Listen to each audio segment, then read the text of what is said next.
ओम नमो भगवते वासुदेवाय नमः। दोस्तों, आपका अपने ईश्वर कृपा चैनल में बहुत स्वागत है। भगवान विष्णु की कृपा आप सभी पर सदैव बनी रहे। दोस्तों, जैसे कि नाम से ही पता चलता है कि शास्त्रों के अनुसार इस व्रत को बिल्कुल निर्जल रहकर करना चाहिए। मतलब बिना जल के एक भी बूंद जल की ग्रहण किए बिना इस व्रत का पालन किया जाता है।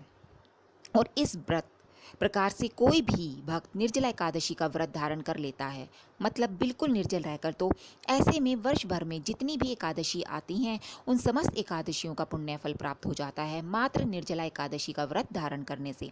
लेकिन निर्जला एकादशी व्रत से जो व्रत आता है ज्येष्ठ मास की शुक्ल पक्ष की एकादशी तिथि के दिन आता है। और ज्येष्ठ मास की तपती हुई इस गर्मी में निर्जल रहकर इस व्रत के सभी नियमों का पालन करना अत्यंत ही कठिन होता है, किसी कठोर तपस्या के समान ही होता है। इसलिए इस व्रत का जो फल होता है वो भी कई गुना होकर प्राप्त होता है। और शास्त्रों के अनुसार जो भी भक्त किसी भी कामना से निर्जल रहकर इस व्रत के नियम का पालन करता है उनके मन की समस्त कामनाएं पूर्ण होती हैं। इसलिए धार्मिक शास्त्रों में ऐसा कहा गया है कि अगर आप वर्ष भर की एकादशियों का व्रत रखने में सक्षम नहीं हैं, शारीरिक रूप से या मानसिक रूप से किसी भी कारणवश अगर आप किसी भी एकादशी का व्रत नहीं करते हैं, तो मात्र अगर आप निर्जला एकादशी का व्रत करते हैं तो इससे आपको संपूर्ण एकादशी का फल प्राप्त हो जाता है और भगवान श्री विष्णु की असीम कृपा प्राप्त होती है। शास्त्रों के अनुसार जो भक्त निर्जला एकादशी का व्रत धारण करते हैं, विधि विधान से भगवान श्री हरि विष्णु का पूजन करते हैं, उन्हें समस्त प्रकार के सुखों की भी प्राप्ति होती है और मरणोपरांत वैकुंठ लोक की प्राप्ति होती है। भगवान श्री हरि के चरणों में स्थान की प्राप्ति होती है। तो आज की वीडियो में मैं आपसे बात करने वाली हूँ निर्जला एकादशी व्रत के बारे में कि निर्जला एकादशी का व्रत हमें कब रखना चाहिए। इस बार तिथि को लेकर बहुत सारी संशय हैं कि कब व्रत करना चाहिए। तो आज की वीडियो में आपके संशयों का समाधान करने वाली हूँ, किस दिन व्रत को करना ज़्यादा श्रेष्ठ होगा। तो आज की वीडियो में आपसे शेयर करने वाली हूँ कि एकादशी की तिथि कब प्रारंभ हो रही है, कब समाप्त हो रही है, ये व्रत हमें कब धारण करना चाहिए और पारण का यानी व्रत खोलने का शुभ मुहूर्त क्या होगा। आज के दिन हमें कैसे विष्णु भगवान की पूजा आराधना करनी चाहिए, हमें ऐसे कौन से विशेष उपाय करने चाहिए कि इस व्रत का संपूर्ण फल हमें प्राप्त हो। अगर आप किसी भी विशेष मनोकामना से ये व्रत कर रहे हैं तो वो आपकी मनोकामना अतिशीघ्र पूरी हो, इसके लिए अतिश्रेष्ठ क्या करना चाहिए। और अगर आप निर्जला एकादशी का व्रत कर रहे हैं तो आपको पानी कब और कैसे पीना चाहिए, ये संपूर्ण जानकारी आपको आज की वीडियो में मैं आपको शेयर करने वाली हूँ। इसलिए वीडियो को पूरा ज़रूर देखिए और अगर आपको वीडियो अच्छी लगे तो लाइक और सब्सक्राइब करना ना भूलें। शेयर भी ज़रूर करिए फैमिली फ्रेंड्स के साथ। और चैनल पर अगर आप पहली बार आए हैं तो बेल बटन को भी प्रेस ज़रूर कीजिए। इससे ये होगा कि आने वाली वीडियो अपलोड होगी उनकी नोटिफिकेशन आपको सही समय पर प्राप्त होगी। दोस्तों, शास्त्रों के अनुसार निर्जला एकादशी को भीमसेनी एकादशी भी कहा जाता है। और पौराणिक कथा के अनुसार जब वेद व्यास जी ने पांडवों को एकादशी व्रत का संकल्प कराया तो भीमसेन के मन में चिंता सताने लगी। उन्होंने वेद व्यास जी से पूछा, आप तो प्रत्येक माह के हर पक्ष में एक व्रत रखने को कह रहे हैं, लेकिन वे तो एक समय भी भोजन के बिना नहीं रह सकते, फिर व्रत कैसे रखेंगे? क्या उनको एकादशी का व्रत पुण्य प्राप्त नहीं होगा? तब वेद व्यास जी ने कहा, ज्येष्ठ मास की शुक्ल पक्ष की एकादशी का व्रत रखने से वर्ष भर की समस्त एकादशी का पुण्य फल प्राप्त होता है। ये निर्जला एकादशी व्रत है। निर्जला एकादशी व्रत करने से तुम्हें ये पुण्य और सुख प्राप्त होता है और मृत्यु के पश्चात श्री हरि भगवान विष्णु की कृपा से मोक्ष की भी प्राप्ति होती है। तब भीमसेन ने निर्जला एकादशी का व्रत रखा।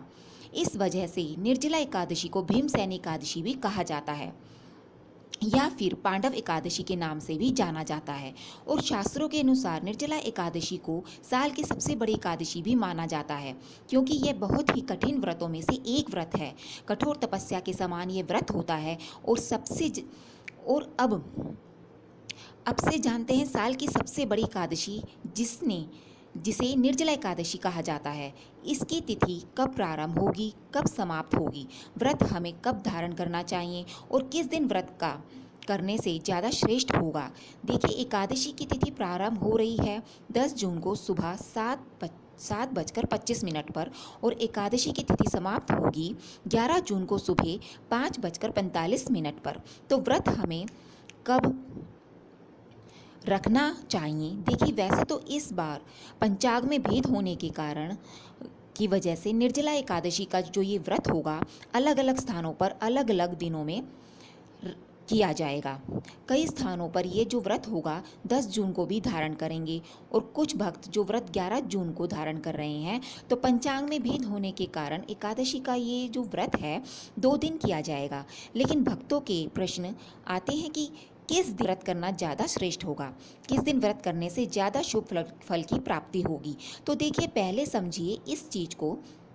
अगर आप एकादशी के प्रारंभ का समय देखेंगे तो सूर्य उदय के बाद तिथि प्रारंभ हो रही है सुबह 7:25 पर। मतलब दशमी युक्त एकादशी है। 7:25 तक दशमी तिथि रहेगी। उसके बाद एकादशी का प्रारंभ हो रहा है और शास्त्रों के अनुसार जो दशमी युक्त एकादशी होती है वो शुभ नहीं मानी जाती है, उसका फल श्रेष्ठ हमें प्राप्त नहीं होता है। और 11 जून को सूर्य उदय के बाद एकादशी तिथि भी समाप्त हो रही है। उसके बाद द्वादशी तिथि प्रारंभ हो जाएगी और 12 जून को द्वादशी तिथि सुबह 3:23 पर समाप्त हो। उसके बाद त्रयोदशी तिथि प्रारंभ हो जाएगी। मतलब जो इस बार 11 जून को एकादशी है, निर्जला एकादशी, इस दिन हमें 3 तिथियों का जो महासंयोग प्राप्त हो रहा है, ये बहुत ही दुर्लभ संयोग होता है।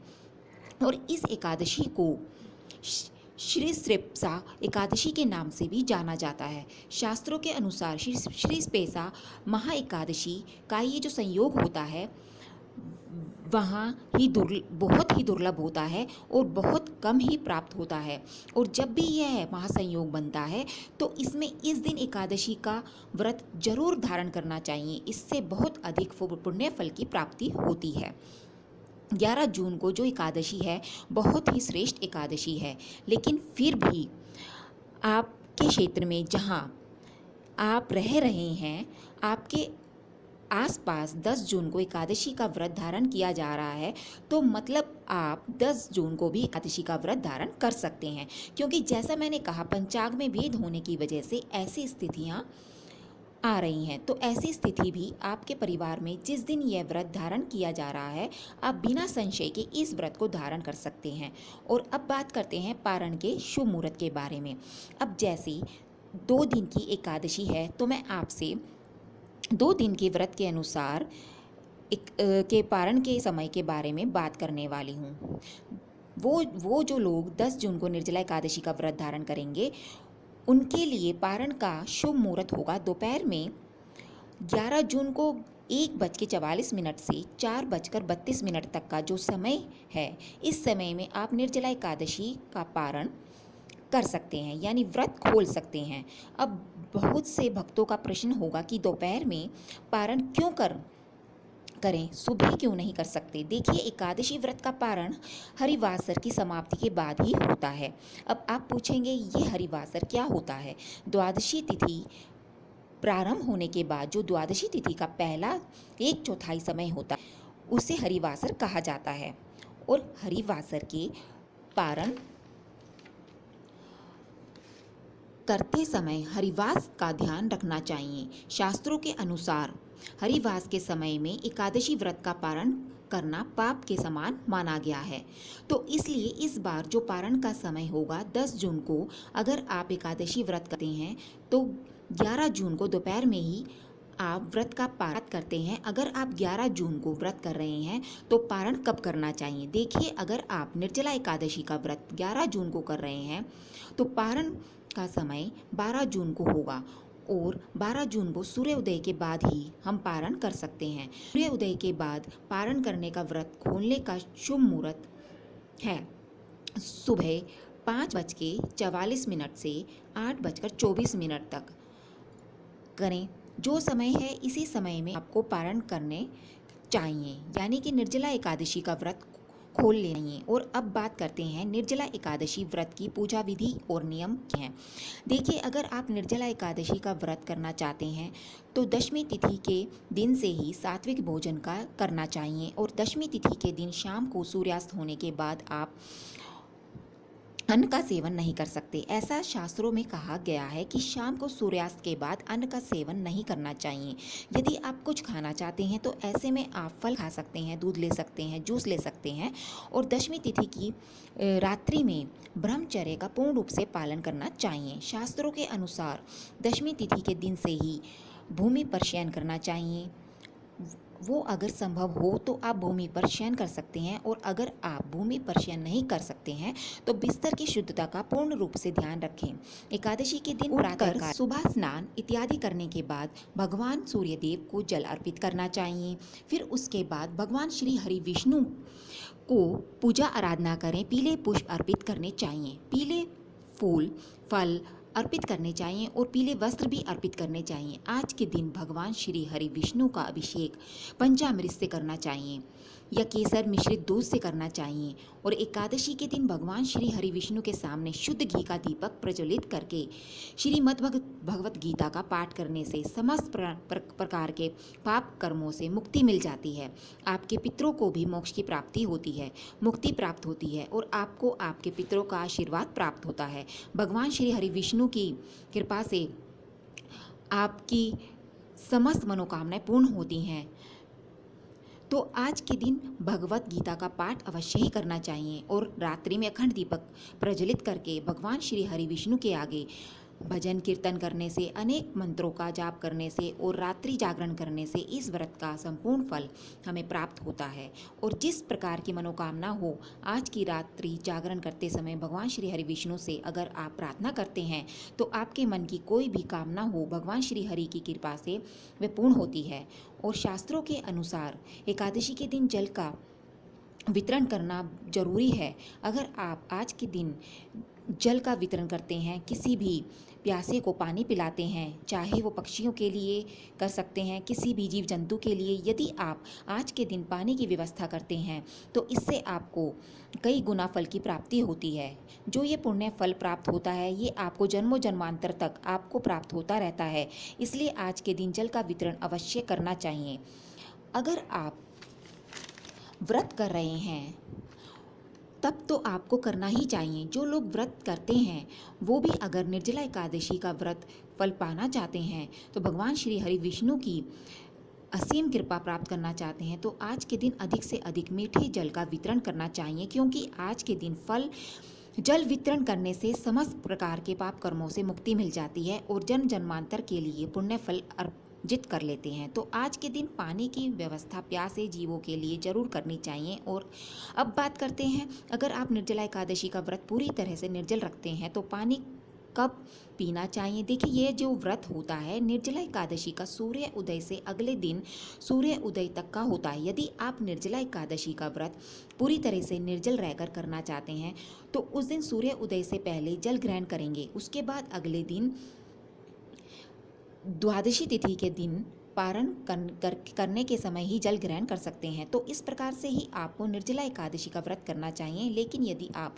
निर्जला एकादशी का व्रत कर रहे हैं तो अपने स्वास्थ्य का ध्यान अवश्य रखिए। अगर आप पूरी तरह से स्वस्थ अवस्था में हैं, व्रत रख सकते हैं, तभी आपको निर्जल रहना चाहिए। और यदि आप स्वस्थ नहीं हैं तो पूरी तरह से निर्जल नहीं रह सकते हैं। तो ऐसे में आप इस व्रत को फल दूध जूस इत्यादि लेकर कर सकते हैं। यदि आप चाहें तो फल रखकर लिक्विड चीज़ें लेकर भी आप इस व्रत के नियम का पालन कर सकते हैं। मतलब इस व्रत का ध्यान रखते हुए भी आप इस व्रत के नियमों का निर्धारण अपने लिए कीजिए। सभी जो व्रत करने वाले व्रती हैं अपने व्रत का निर्धारण खुद निर्धारित करें कि वह किस प्रकार से व्रत रखने में सक्षम है। क्योंकि देखिए, जब हम एकादशी का व्रत करते हैं तो भी व्रत करने वाले को हरि विष्णु की आराधना भी जो है करनी चाहिए, करते भी हैं और उनके मंत्रों का जाप करते हैं, श्री भजन कीर्तन करते हैं, श्री मद् भगवत गीता का पाठ करते हैं। बिल्कुल इसी तरीके से जैसे कि जो है सहस्त्र नाम का पाठ करते हैं, विष्णु सहस्त्र नाम का पाठ करते हैं। तो लेकिन हम ये सब स्वस्थ रहकर ही कर सकते हैं। तो यदि आप खुशी खुशी निर्जल रहकर ही हरि विष्णु की पूजा कर सकते हैं तो स्वयं निर्जल रहिए। और जो लोग निर्जल नहीं रह सकते, केवल दूध जूस लेकर फल लेकर कर सकते हैं। देखिए, स्वस्थ रहकर ही आप जो है कुछ कर सकते हैं, व्रत कर सकते हैं, कुछ भी कर सकते हैं। लेकिन यदि आप स्वस्थ नहीं हैं तभी भी आप भगवान का नाम नहीं ले सकते। तो आप स्वस्थ रहेंगे तभी आप भगवान श्री हरि विष्णु की सेवा कर सकते हैं। तो इस बात का ध्यान रखिए। निर्जल तभी रहिए जब आप पूरी तरह से स्वस्थ हों। फिर आपसे जितनी देर तक निर्जल रहा जाए निर्जल रहिए, और उसके बाद आप फलाहार ले सकते हैं, या आप चाहें तो जो है दूध ले सकते हैं, जूस ले सकते हैं। इस प्रकार से फलों सेब के द्वारा भी आप जो है इस व्रत को कर सकते हैं। तो आशा करती हूँ जो निर्जला एकादशी को लेकर आपके मन में संशय थे सभी दूर हो जाएंगे। धन्यवाद।